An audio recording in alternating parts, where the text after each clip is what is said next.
Captaincy is about making right decision whether on the field और off the field. इसलिए मैं Country Delight पर भरोसा करता हूँ।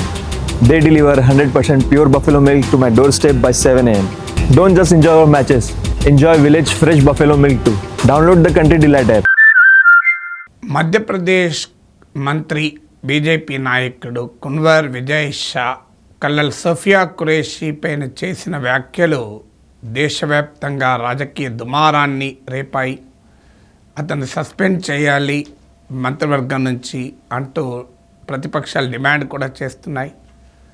ఇప్పటివరకైతే నేను ఈ వీడియో రికార్డ్ చేసే టైం వరకు అతనిపైన ఏ చర్య పార్టీ కానీ మధ్యప్రదేశ్లో ఉన్న బీజేపీ ప్రభుత్వం కానీ తీసుకోలేదు. ప్రధానమంత్రి నరేంద్ర మోడీ ఆయన పైన ఏ రకమైన చర్యకు ఆదేశించలేదు.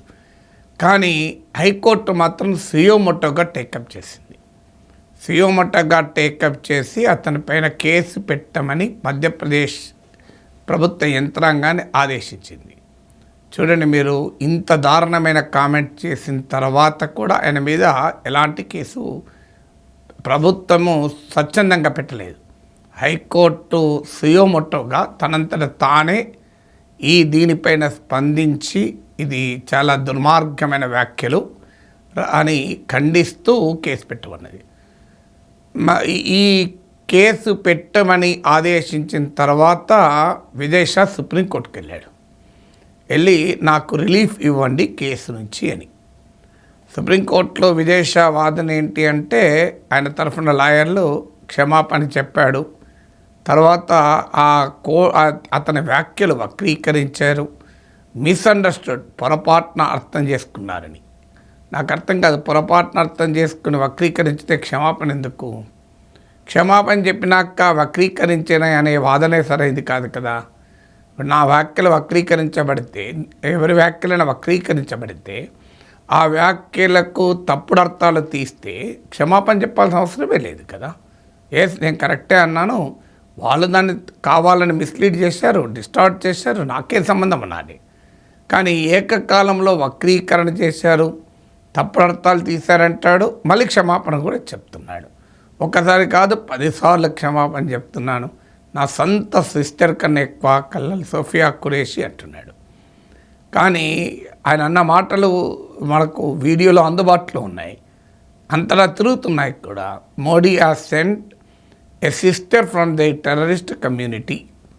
సో ఆ కమ్యూనిటీ నుంచే ఒక సిస్టర్ను పంపించాడు అని. అంటే సోఫియా ఖురేషీ భారతీయురాలు, భరతమాత ముద్దుబిడ్డ అనేది మర్చిపోయి ఆమె మతం ఆధారంగా మాత్రమే చూస్తున్న ఒక దుర్మార్గ స్థితి.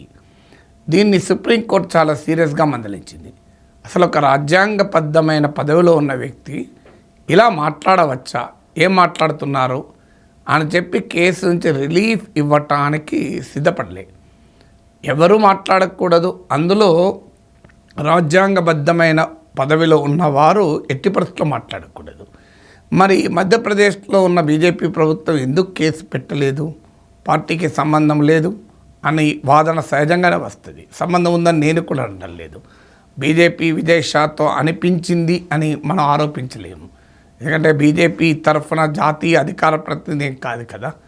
కానీ ఇలాంటి మైండ్ సెట్ను టాలరేట్ చేయడం పార్టీకి గౌరవాన్ని ఇస్తుందా? దేశాన్ని పాలించే పార్టీకి గౌరవాన్ని ఇస్తుందా? ఎందుకంటే చట్టం రీత్యా కూడా ఇది నేరం. మరి ఎందుకు మంత్రిని తొలగించలేదు? చట్టం క్లియర్గా చెప్తుంది, ఆర్టికల్ 19(1)A ప్రతి ఒక్కరికి భావ ప్రకటన స్వేచ్ఛనిస్తుంది. కానీ ఆర్టికల్ 19(2) క్లియర్గా సహేతుక ఆంక్షలు పెట్టే అధికారం ప్రభుత్వాలకు, రాజ్యానికి ఇస్తుంది. సహేతుక ఆంక్షలు దేనిపైన? మొరాలిటీ, అబ్సీనిటీ, పబ్లిక్ ఆర్డర్, ఈ కారణాలే. ఇప్పుడు ఇంతకన్నా ఇమ్మారల్, అనైతికమైన వ్యాఖ్యలు ఏమైనా ఉంటాయా? ఇది పబ్లిక్ ఆర్డర్ను దెబ్బతీయదా? దేశ సమగ్రత పైన అటాక్ కాదా? ఆర్మీ, మిలిటరీ, ఆర్మ్ ఫోర్సెస్లో పనిచేసి దేశ రక్షణ కొరకు నిలబడ్డ వారి కులాల్ని, మతాల్ని ఏరి వాళ్ళని తీవ్రవాదులతో బంధాన్ని కలపడం అనేది ఏ రకంగా కరెక్ట్? ఇప్పుడు పహల్గాంలో తీవ్రవాదులు మతం పేరు అడిగి చంపారు. మనం అందరము దాన్ని తీవ్రంగా ఖండించాం. హైలీ కమ్యూనల్, ఇంతకన్నా మతోన్మాద అంశం ఇంకోటి లేదని కొంతమంది కాంగ్రెస్ నాయకులు, కర్ణాటక మంత్రి తిమ్మప్ప, మహారాష్ట్రలోనూ కాంగ్రెస్ ఎమ్మెల్యేనో ఎమ్మెల్సీయో అలా తీవ్రవాదులు అడగలేదు మతం పేరు అన్నప్పుడు కూడా నేను స్పష్టంగా చెప్పాను, వీళ్ళెవరు అనలేదని సర్టిఫికెట్ ఇవ్వటానికి. క్లియర్గా ఆ అనుభవాన్ని భరించిన వారు, అక్కడ ఉన్న ప్రత్యక్ష సాక్షులు చెప్తున్నారు, మతం అడిగి మతాన్ని ధృవీకరించుకొని అటాక్ చేశారు, క్లియర్గా నాన్ ముస్లిమ్స్నే అటాక్ చేశారు అని క్లియర్గా ప్రత్యక్ష సాక్షులు చెప్తుంటే, ఆ తీవ్రవాదులు అడగలేదని ఇక్కడ కూర్చొని సంజాయిషీలు, సర్టిఫికెట్లు ఇవ్వడం ఏంటి అని కాంగ్రెస్ నేతల వ్యాఖ్యల్ని కూడా నేను చాలా తీవ్రంగా ఖండించాను. ఇప్పుడు తేడా ఏంటి? తీవ్రవాదులు మతం పేరు అడిగి కాల్చారు, ఒక రాష్ట్ర మంత్రి మతం పేరు పెట్టి దేశ మిలిటరీ ఆఫీసర్ను మాట్లాడుతున్నాడు. ఇక ఆ తీవ్రవాద చర్యలకు ఇలాంటి వ్యాఖ్యలకు ఏంటి, ఎంత తేడా ఏమైనా ఉందా అనే ప్రశ్న ఉత్పన్నమవుతుందా లేదా? ఇది అసీం మునీర్ సిద్ధాంతం కదా, మేము వేరు వాళ్ళు వేరు, మేము ముస్లింలు వాళ్ళు హిందువులు, అసలు మాకు వాళ్ళకు సంబంధమే లేదు, పోలికే లేదు, సాంప్రదాయాలు, ఆచారాలు, ఆలోచనలు, ఆకాంక్షలు అన్నీ తేడా, మా జాతే వేరంటున్నాడు కదా. ఇప్పుడు అసీం మునీర్ భాష కాదా ఇది? విదేశ వ్యాఖ్యలకు అత్యధికంగా ఆనందపడేవారు ఎవరైనా ఉంటారు అంటే అది పాకిస్తాన్, అది అసీం మునీర్, అది జైషీ మహమ్మద్, లష్కర్ ఈ తోబాలు ఆనందపడతాయి. ఎందుకంటే భారతదేశ మిలిటరీ ఆఫీసరు ఆపరేషన్ సింధూర్ లాంటి ప్రతిష్టాత్మక కార్యక్రమాన్ని ప్రపంచానికి వివరించిన వ్యక్తి మా సిస్టరే కదా. మా సిస్టర్ అని అక్కడ అధికారం ఉన్న పార్టీ నాయకుడే చెప్తున్నాడు కదా. ఆ నాయకుని పైన పార్టీ ఏ చర్య తీసుకుంటలేరు కదా అని తీవ్రవాదులు సెలబ్రేట్ చేసుకోవాలా? అసలు ఎక్కడికి పోతున్నాం మనం? సో ఇప్పటికీ ఇంకా పొలిటికల్ చర్యలే, కోర్టులు రియాక్ట్ అవుతున్నాయి. హైకోర్టు రియాక్ట్ అయింది, సుప్రీంకోర్టు తీవ్రంగా స్పందించింది, రేపు కూడా విచారణ ఉంది, చూడాలి ఏం చేస్తారని. బట్ నిజంగా పెద్దగా శిక్ష పడి ఈ ఈ ఈ నేరానికి శిక్ష పడుతుందా అంటే అనుమానమే. కానీ వాస్తవంగా సింబాలిక్గానైనా శిక్షించాలి.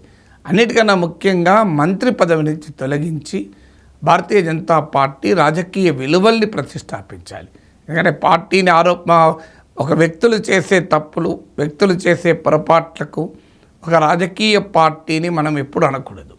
ఎందుకంటే వ్యవస్థ చాలా పెద్దది. బీజేపీలో అనేక వేల మంది కార్యకర్తలు, నాయకులు ఉంటారు.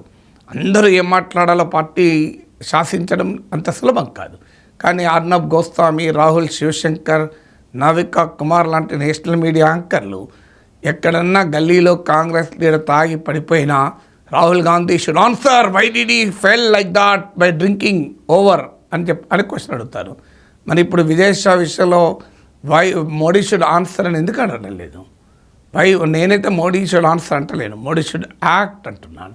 మోడీ షుడ్ ఆన్సర్ అంటే మోడీకి ఏం పని? మోడీ చెప్తే చేసి అన్నాడా, లేదా మోడీ అనుమతి తీసుకొని విదేశ మాట్లాడిండా? అందువల్ల Modi need not answer, but Modi should act. Modi చర్య అయితే తీసుకోవాలి కదా.